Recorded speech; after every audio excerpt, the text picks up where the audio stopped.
Hello everyone, welcome back the super content class. आज है 17 जनवरी और 17 जनवरी को बनने वाले जितने भी करंट अफेयर का है वो आपको इसी वीडियो में मिलने वाले हैं। तो चलिए आइए शुरुआत करते हैं सबसे पहले सवाल की। तो पहला सवाल है, 1 लाख से कम आबादी वाले किस शहर को स्वच्छ सर्वेक्षण 2023 का पुरस्कार दिया गया है? ऑप्शन ए लखनऊ है, ऑप्शन बी है सासवाड़ है, ऑप्शन सी है इंदौर है, ऑप्शन डी कोलकाता है। तो यहाँ पे जो सही हो जाएगा वो सासवाड़ आपको देखने को मिल जाएगा, सासवाड़ सही हो जाएगा। बात कर रहे हैं इसके अन्य फैक्ट्स की। तो यहाँ पर 1 लाख से कम आबादी वाले शहर की रैंकिंग में सासवाड़ जो है वो पहला स्थान प्राप्त किया है। दूसरे स्थान पर पाटन है, छत्तीसगढ़ का है। और तीसरे स्थान पे लोनीवाला महाराष्ट्र है। चौथा स्थान है कराड़ महाराष्ट्र है। पांचवा है पंचगनी महाराष्ट्र। ये 5 शहर आप देखने को पा जाएंगे कौन कौन से स्थान पे हैं। आपको याद रखना है कि सासवाड़ा जो है वो 1 लाख से कम जो आबादी का शहर है उसे स्वच्छता सर्वेक्षण प्राप्त हुआ है। यहीं पे अगर हम बात कर ले हैं, यहाँ के सीएम जो हैं वो एकनाथ शिंदे हो जाएंगे। गवर्नर जो है रमेश बैस हो जाएंगे। राजधानी आपको मुंबई देखने को मिल जाएगी। यहाँ से कुछ फैक्ट देख लेते हैं। तो आपको यहीं मुंबई में गेटवे ऑफ इंडिया देखने को मिल जाएगा। क्या है? गेटवे ऑफ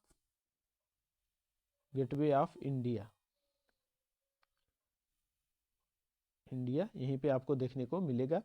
अगर हम यहाँ से और चीज़ें रिलेट कर रहे हैं तो आपको अटल सेतु हाल ही में अभी इसका उद्घाटन किया गया है, वो भी आपको देखने को मिल जाएगा। जो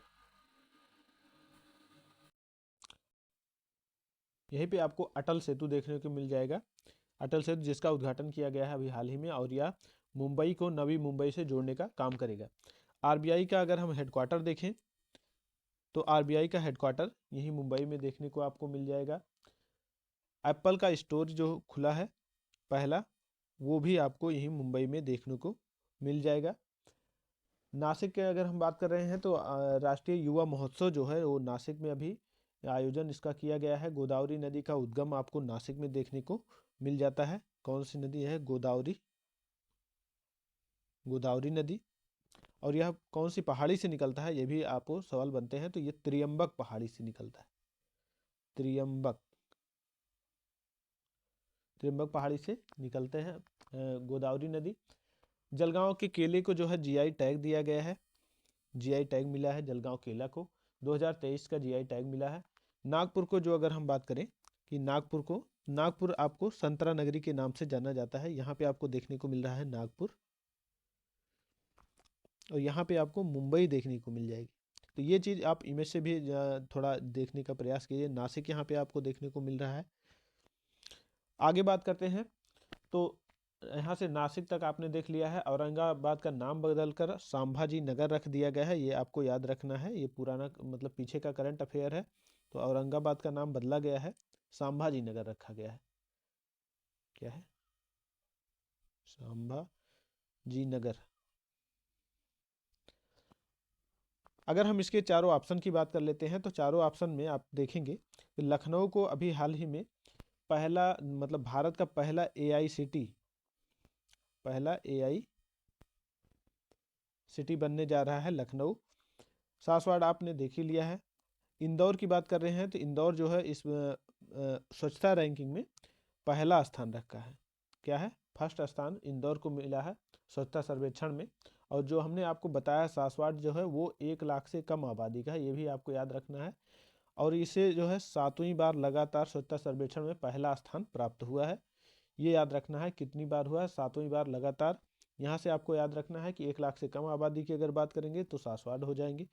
बात हम अगर कोलकाता की करें तो सबसे सुरक्षित शहर का जो डाटा मिला है, सबसे सुरक्षित शहर वो कोलकाता आपको देखने को मिल जाएगा कि सबसे सुरक्षित शहर है कोलकाता।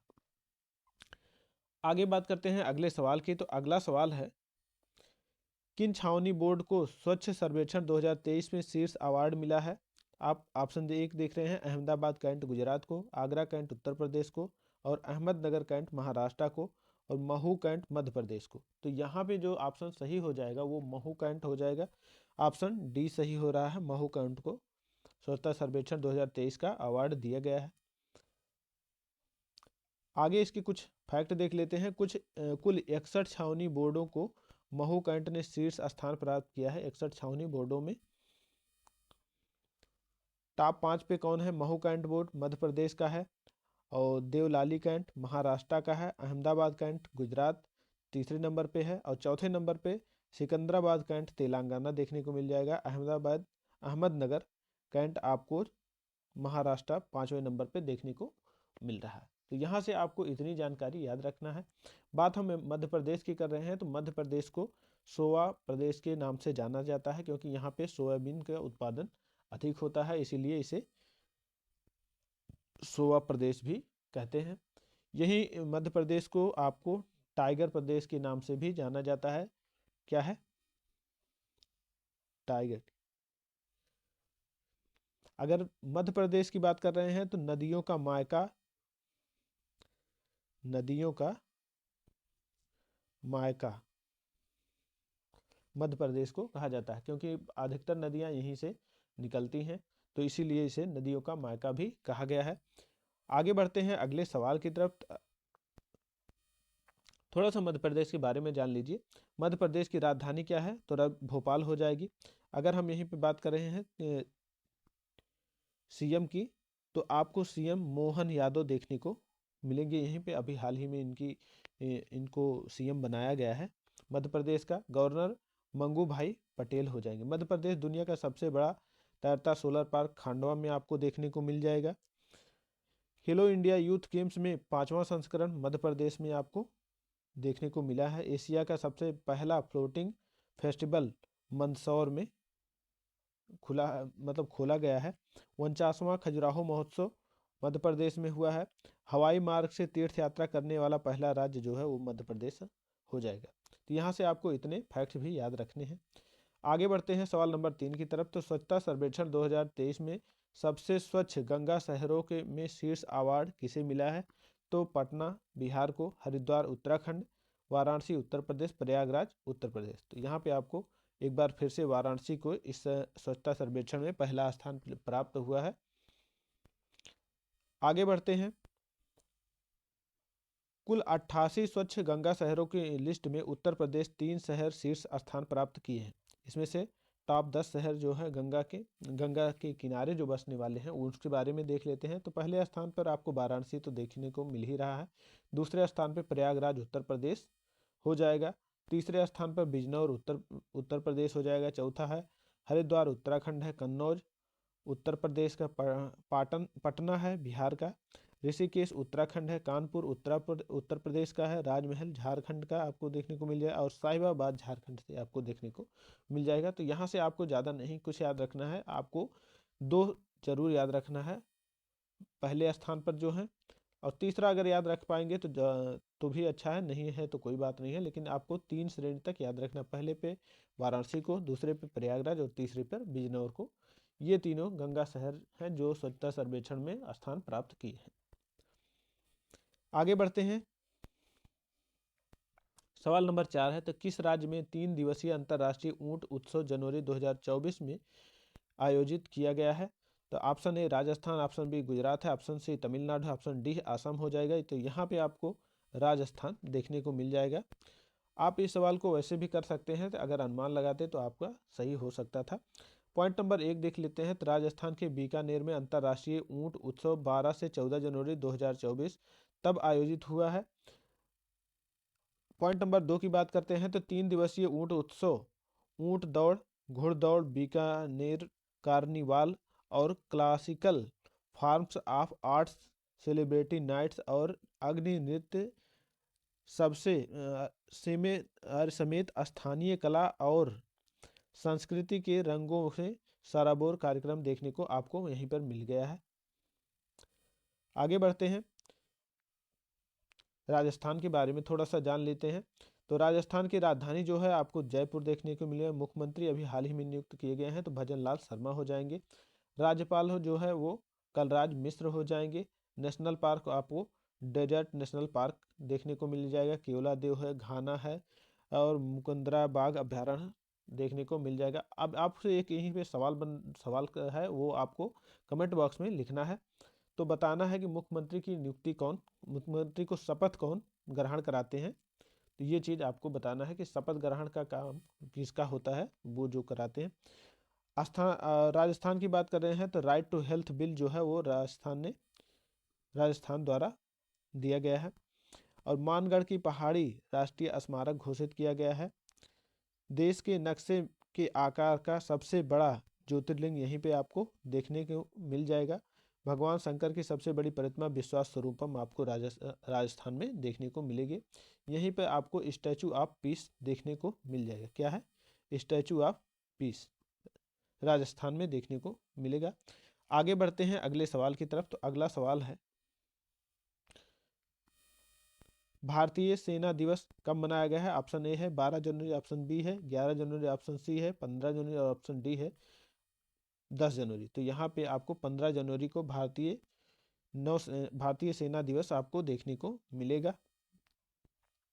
आगे बढ़ते हैं, इसके कुछ पॉइंट देख लेते हैं। यहाँ भारतीय सेना के सम्मान में मनाया जाता है।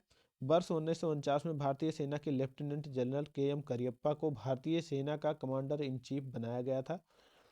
इनकी ही याद में 15 जनवरी को सेना दिवस मनाया जाता है। भारतीय सेना प्रमुख जो है वो मनोज पांडे इस समय हैं। आगे बढ़ते हैं अगले सवाल की तरफ। तो अगला सवाल है, सामान्य नागरिक संहिता को लागू करने वाला भारत का तीसरा राज्य कौन बन गया है? ऑप्शन ए गोवा हो जाएगा, option B Uttarakhand, option C Assam हो जाएगा, ऑप्शन डी हिमाचल प्रदेश।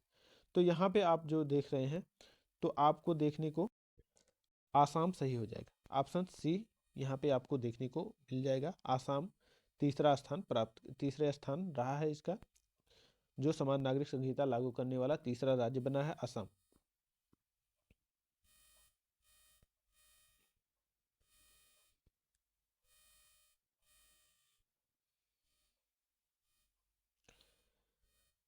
आइए इसके कुछ फायदे देख लेते हैं। तो समान नागरिक संहिता गोवा और उत्तराखंड के बाद असम समान नागरिक संहिता यूनिफॉर्म सिविल कोड को लागू करने वाला तीसरा राज्य बना है।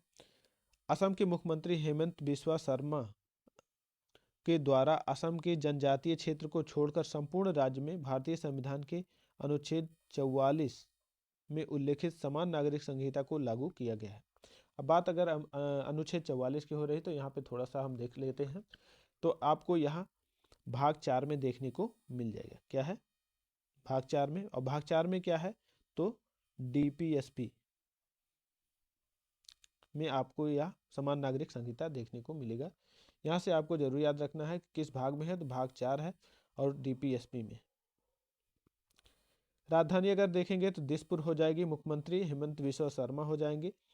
राज्यपाल अगर देखेंगे गुलाब चंद कटारिया हो जाएंगे। नेशनल पार्क देहिंग पटकाई है, रायमोना है, काजीरंगा है, मानस है नैमेरी है, ओरंग है, डिब्रू साइखोवा है। यहाँ के जो नेशनल पार्क है वेरी वेरी इंपॉर्टेंट है। यहाँ पे आपको शायद 6 नेशनल पार्क आपको देखने को मिलेंगे। देहिंग पटकाई है, रायमोना है, काजीरंगा है, मानस है, नैमेरी है, ओरंग है और डिब्रू साइखोवा है।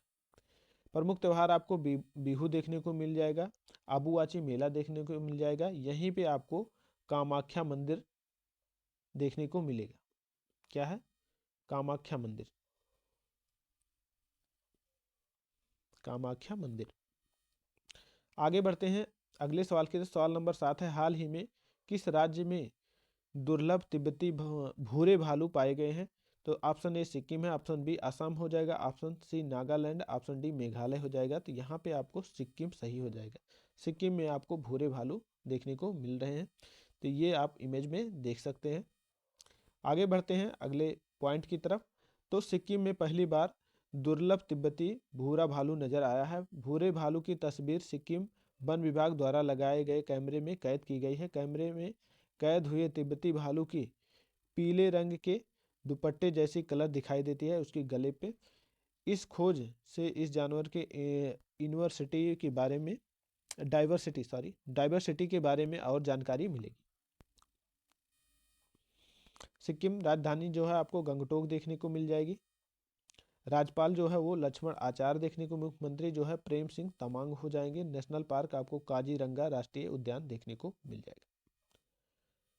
आगे बढ़ते हैं। सवाल नंबर 8 है, हाल ही में भारत और मालदीव की उच्च स्तरीय बैठक एक कोर ग्रुप की पहली बैठक जो है कहाँ पे संपन्न हुई है? तो ऑप्शन ए दिल्ली है, ऑप्शन बी माले हो जाएगा, ऑप्शन सी न्यूयॉर्क है, ऑप्शन डी मुंबई। तो यहाँ पे आपको माले में ये बैठक देखने को मिलेगी। आइए इसके कुछ पॉइंट देख लेते हैं। भारत और मालदीव के बीच उच्च स्तरीय कोर ग्रुप की पहली बैठक माले में संपन्न हुई है। विदेश मंत्रालय ने एक बयान में बताया है कि बैठक में विस्तृत मुद्दों पर चर्चा हुई है। इसमें भागीदारी बढ़ाने और जारी विकास सहयोग परियोजनाओं को तेजी से लागू करने के लिए कदम उठाने के द्विपक्षीय सहयोग शामिल है। मालदीव के बारे में जानने के लिए राजधानी आपको माले दिख जाएगी, यहीं पे इसकी बैठक की गई है। मुद्रा जो है मालदीवी रूफिया हो जाएगा। और राष्ट्रपति अभी हाल ही में नए बने हैं, मोहम्मद मुइज़ो। यहाँ पे आपको मालदीव की तस्वीर दिख रही है। मालदीव कई जो है छोटे छोटे आइलैंड में बटा हुआ है।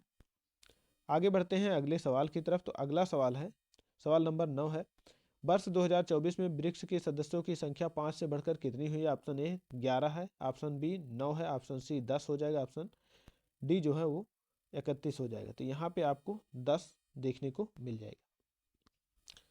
आगे कुछ फैक्ट बात कर लेते हैं। तो ब्रिक्स के वर्तमान अध्यक्ष के रूप में राष्ट्रपति व्लादिमीर पुतिन ने 1 जनवरी 2024 को 5 नए देशों को अस्थायी सदस्य की घोषणा की है। अगला पॉइंट है, इसके साथ ही सदस्य देशों की कुल संख्या अब 10 हो गई है। कितनी संख्या है? 10 हो गई है। नए सदस्य कौन कौन से जुड़े हैं? तो मिस्र है, इथोपिया है, ईरान है, सऊदी अरब है और संयुक्त अरब अमीरात है। इसमें पहले ब्रिक्स के सिर्फ 5 देश थे, जो भारत थे, रूस था, चीन, दक्षिण अफ्रीका और ब्राज़ील देखने को मिल रहे थे। इस समय अब 10 बढ़ के हो गए हैं। यहाँ पे इमेज के माध्यम से हम देख लेते हैं कौन कौन से देश जोड़े गए हैं।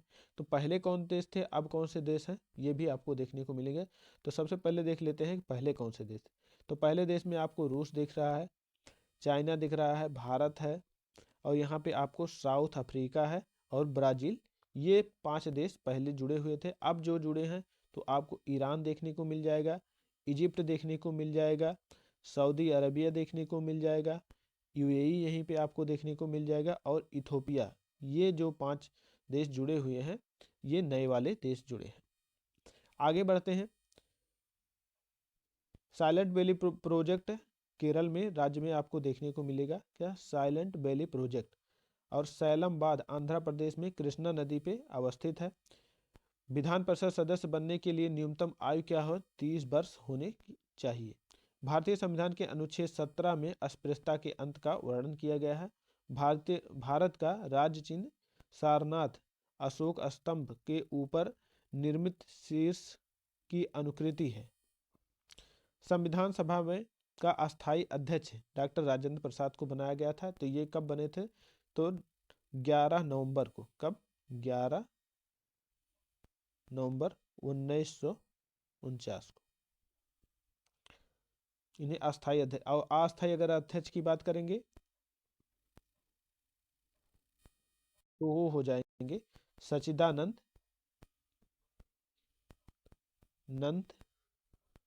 सिन्हा।